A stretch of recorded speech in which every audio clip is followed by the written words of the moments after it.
It is now time for one of our most popular segments here on the Superpodcast, In the News. And of course, that means we bring on our main broadcaster here at the 605 Superpodcast, the lead, what's the word I'm looking for? The Anchorman. The Anchorman of the Superpodcast. Now, simple word. I love Lamp. What? I love Lamp. Oh, you're actually doing Anchorman bits now. Well, if I'm the Anchorman, trying to work with you here. The Anchorman, Mr. Jim Cornette. I'm the John Cameron Swayze of In the News. Very good. Well, we have a bunch of stories this week here for the anniversary show, so of course that means we have to have very special stories, and I think you're going to really like these, Jim. And our first story is from Bowling Green, Kentucky, August 1st, 1980. Yamamoto, target of suit. Testimony began today in Warren Circuit Court in a civil trial involving allegations against professional wrestler Tojo Yamamoto. Robert Vaughn, 36, of Warren County, filed the suit against Yamamoto following a June 27, 1978 incident in which Vaughn claims he was struck by Yamamoto. Vaughn is seeking damages against Yamamoto and the Gulas Wrestling Enterprises Incorporated for pain and suffering in the amount of $30,000. Vaughn testified this morning that he was sitting among the crowd at Beach Bend Park observing a match between two other wrestlers when Yamamoto allegedly struck him on the head with a wooden shoe. In his opening statements to the six-man, six-woman jury, defense attorney David Broderick said Vaughn had agitated Yamamoto and had kicked Yamamoto, encouraging a fight. Broderick said Vaughn, not Yamamoto, was cited by police. Vaughn's attorney David McClellan said Vaughn had not been an involved spectator and was the victim of Yamamoto's violence. My favorite kind of story, Jim. The innocent spectator minding their own business when the heel jumps out of the ring and attacks them. Doing absolutely nothing, and suddenly Cornette dove out of the ring and began smashing him with a... Well, and I guarantee you, I know exactly what happened. The Vaughn's attorney said Vaughn had not been an involved spectator. Sounds like there was more than one. This guy was cited. Probably Tojo did something, had his shoe in his hand, because that's what Tojo's gimmick was his oriental wooden shoes. And when he was a heel, those wooden shoes came into play. He had his shoe in his hand. Here comes these guys. Vaughn throws a fucking kick at him, and Tojo beans him with the fucking shoe. That's Danny Jack Donovan will tell you what Tojo could do with a wooden shoe. Well, it wasn't just Tojo, but Tojo with some friends could do some damage with a wooden shoe. The shoe was probably the turning point in that argument. But anyway, so that's exactly what happened. And Bowling Green at the Beach Bend roller skating park, which is where the Gulas ran, I believe, every Thursday night. So he was running Kentucky well after Jerry Jarrett split off from him. Well, see, here's the thing. Bowling Green is only 60 miles north up the road from Nashville. So that was run off the Nashville TV because Nashville's only 30 miles from the state line. So there were parts of Kentucky that Gulas was still running that got the Nashville TV. And then obviously Jarrett had Louisville and then Evansville, Indiana, and Lexington. Jim, for our next story, we're going to go to Weekly World News from June 12th, 1990. They can't keep their hands off him. Wrestler terrorized by millions of loved, crazed women. In the knockdown, drag-out world of pro wrestling, Sunny Beach fears no man, but between matches, the Golden Grappler hides away in hotel rooms like a terrified child trying to dodge the millions of women who stalk him day and night. Strapping Sunny has an amazing hypnotic power over women of all ages. One look and they fall at his feet or attack him like tiger cats trying to rip off his clothes. Women just can't keep their hands off of me, sighed the 260-pound former surfer boy. Believe me, this weird power I have over women is not a blessing. It's truly a curse. Case in point. After a match in New York City, 20 rabid gals bribed their way past a guard and cornered Sunny in a locker room, tearing at his clothes and forcing him to run for his life. Again, 2 weeks later, the weary warrior found 3 naked ladies waiting for him in his hotel shower. And on another occasion, a stunned Sunny had to forfeit a match when dozens of love-struck bellies? That's what it says. It does say bellies. It says bellies. Tugged at him so hard he couldn't fight his way into the ring. The blonde basher has to make hotel and plane reservations under phony names to escape the clutches of lustful lady admirers. Recently, one of the richest women in the country sought him out in her stretch limo and offered him millions of dollars to lay underneath a glass table. And no, to come live with her is what it says. Rich, poor, whatever, all women are attracted to me, says Sensational Sonny. I may be God's gift to women, but I would appreciate it if they would not send me any more love letters in the mail. I just haven't got time to read them. So I guess the question that I have is, who was it at Weekly World News that was a wrestling fan? Because clearly there was someone there. But they wouldn't have been a wrestling fan. They would have been an indie wrestling fan, because Sonny Beach, and there's a picture of him. And ooh, with these two rent-a-hoes that he's got standing next to him. One of them looks like she could have to run around in the shower to get wet. He worked independent wrestling shows in the mid-'80s up there in the New York area, and pretty much that's... Do you remember his name in the WWF? He didn't work in the WWF. He was he was a job guy. I was about to say undercard and be nice. He was a job guy at some TV tapings, but they wouldn't call him Sunny Beach. They called him Sandy Beach. Oh, for God's sake. I didn't even remember that. But nevertheless, I don't know. He may have had to pay somebody to write this article. I'm not sure. You were in Weekly World News, weren't you? Well, I used to do the Weekly World News oh, but yes, I was. You were in it, though. Yeah. I was in it for something. What was I in it for? I forget now. That's what I was hoping. Well, now I've forgotten. No, now I've forgotten. And it was I have a copy of it around here somewhere. It's not framed on the wall? I don't have room. Well, Weekly World News. And from there, Jim, let's get back to the real world. Los Angeles, October 19th, 1955. Wrestling bouts fixed. 2 refs tell legislators by the United Press. Los Angeles, October 19th. A promoter accused of being the dictator of wrestling in Southern California testifies today before a state assembly subcommittee investigating the sport. Cal Eaton, Olympic Auditorium promoter, was identified by 2 witnesses as controlling wrestling in this area. 2 referees, Joe Woods and Al Billings, testified yesterday that the outcome of wrestling exhibitions are prearranged. Woods says he was instructed by Hollywood Legion Stadium promoter Hugh Nichols before 2 TV bouts on Monday night who was to win. The bouts were 10-minute beat the champ exhibitions, Woods said, and Nichols told him to make sure nobody was going to beat the champ and get $1,000. Committeeman Clark L. Bradley asked Woods if arranging winners before a match was common practice. As far as I know, answered Woods, it's the only practice. Woods said his testimony, quote, may end my refereeing career. Firm grasp of the obvious there. Subcommittee Chairman Frank G. Bunnell commended him for the testimony. Billings said, it's a known fact bouts are decided in advance. I used to work for Cal Eaton in his booking office, Billings said. I used to tell the referees who was to win. Billings said the performers do not rehearse bouts because most of them are good wrestlers and they don't need to. 3 other referees testified they knew nothing of prearranged matches. Bonelli said those found to have committed perjury before this committee will be dealt with by law at the conclusion of this hearing. Well, there have been a lot of famous cases of the business being exposed in the papers. Of course, Jack Pfeffer famously used it as a weapon wherever it is that he went.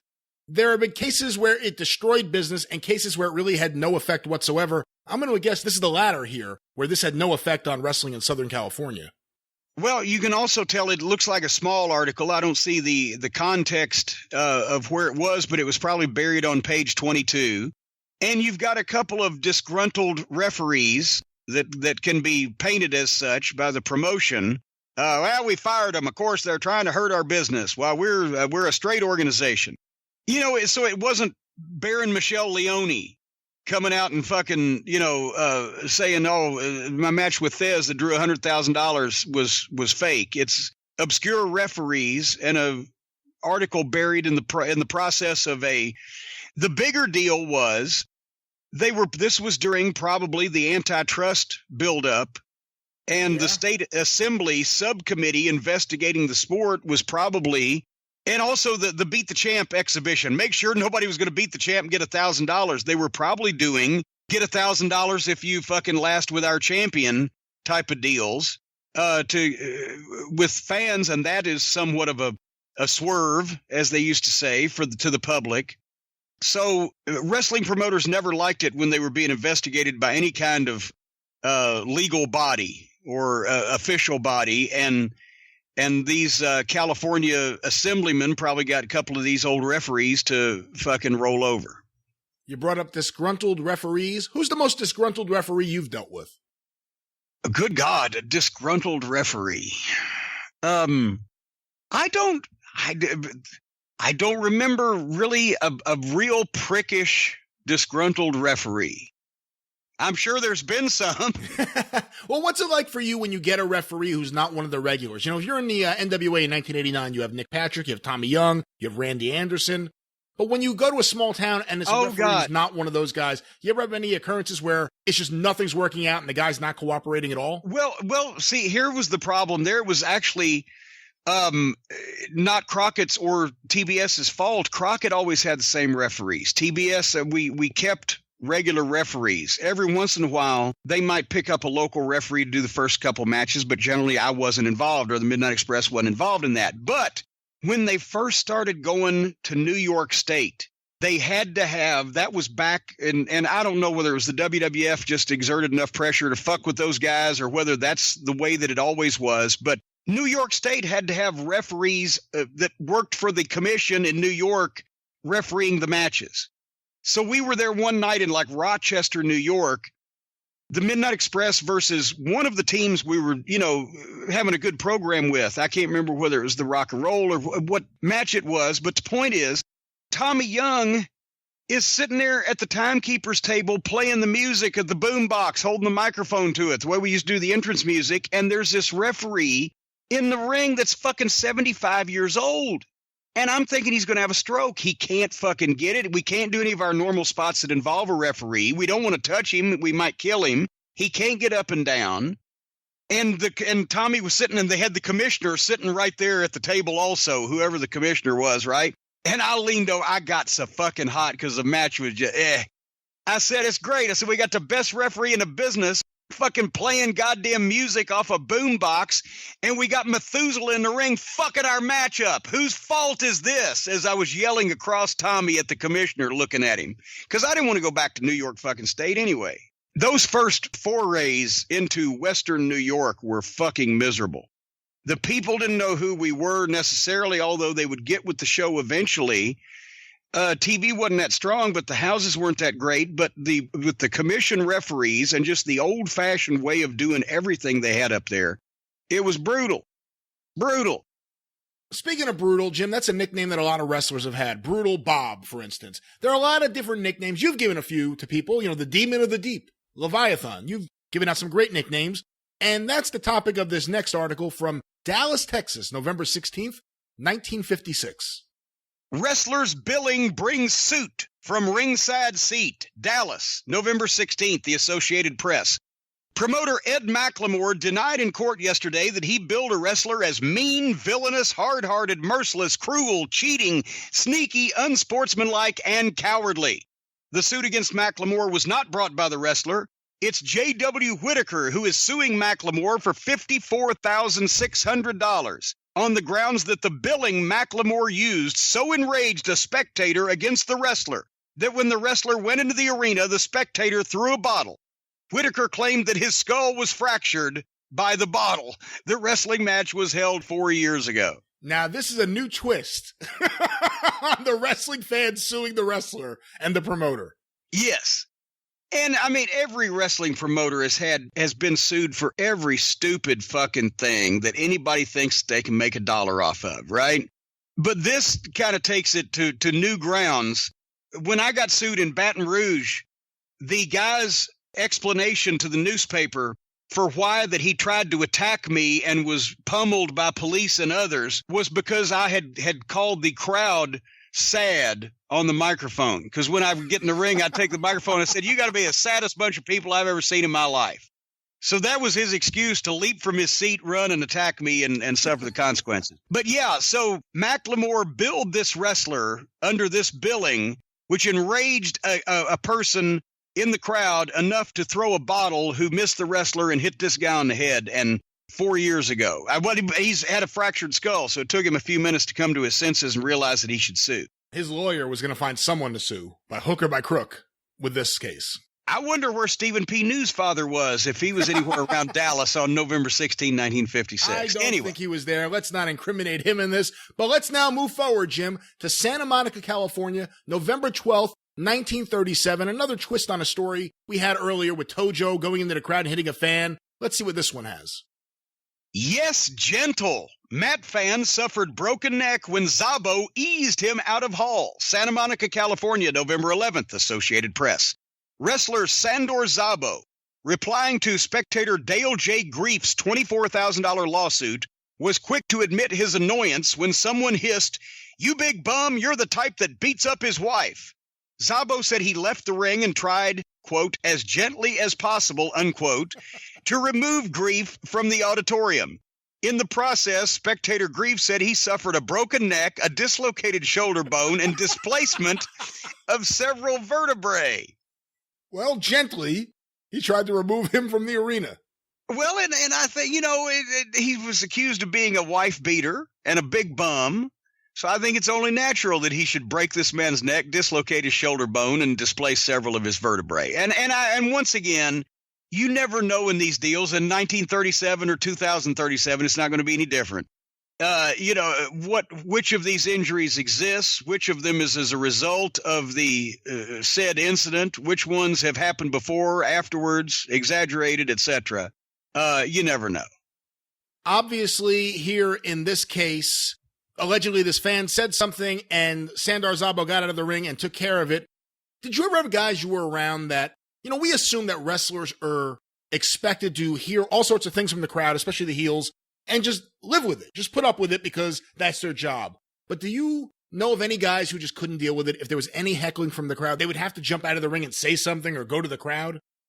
No, well, once again, I know there's probably been a few of those in recent years, but at the time that I was at shows most every night of the week, you didn't want to go out in the crowd.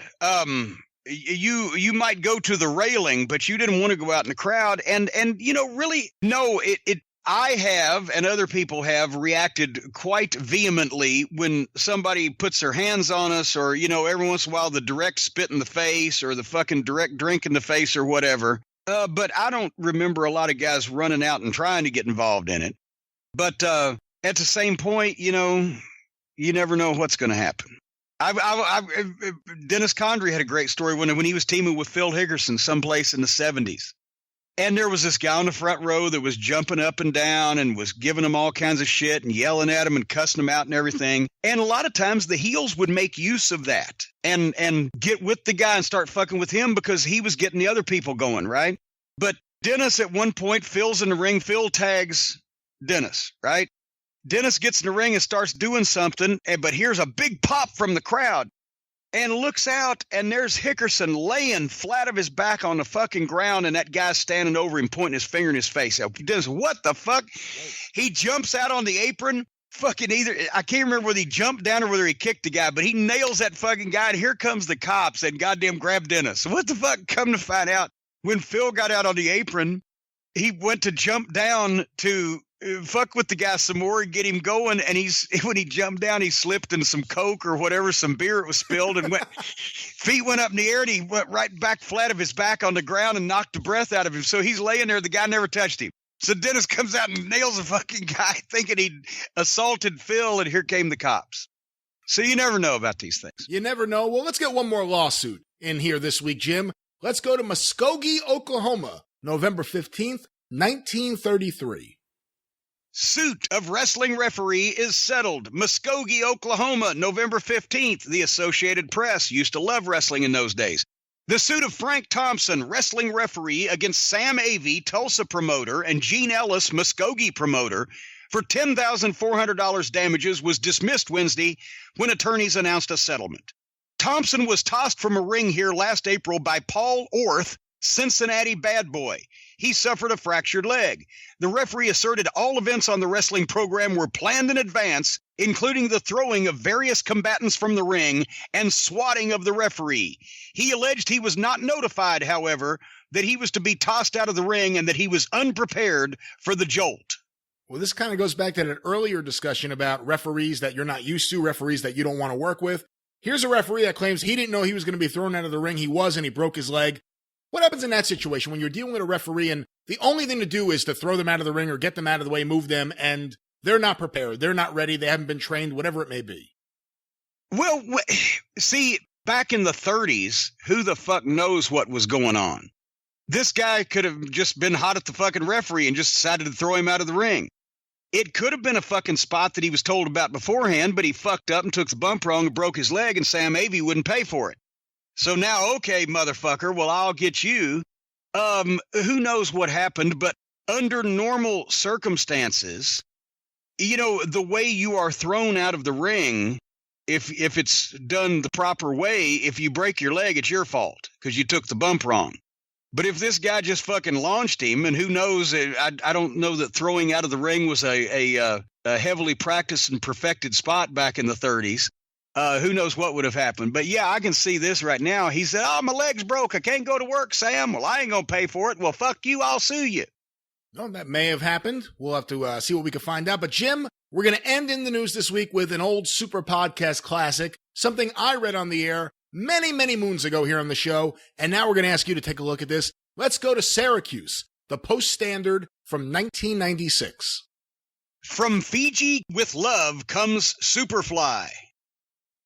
The voice is part whisper, part rasp, and all very friendly, kind of like a warm South Pacific breeze. And the words, oh, those. Ask Jimmy Snuka. Make that the Superfly, Jimmy Snuka, a question, and you pretty much receive a magnificent jumble of mystical yammering that might be considered serious baloney even in Fiji, this man's confessed place of birth.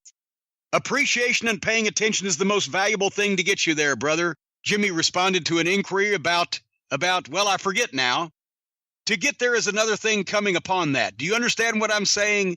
That's my whole true feeling on that subject, brother. If you care, there's a spirit. And if there's a spirit, then you've got faith in something. Uh-huh.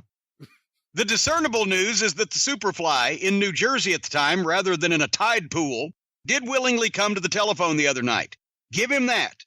And with his pending descent upon Syracuse on his mind, he did share a bit of his philosophy. Brother, slow down, Jimmy said. You're way ahead of my brain. All I need to know is that when I get in there, I must be there and beware. Yeah, the Superfly is coming to town, and he's coming for two grand reasons.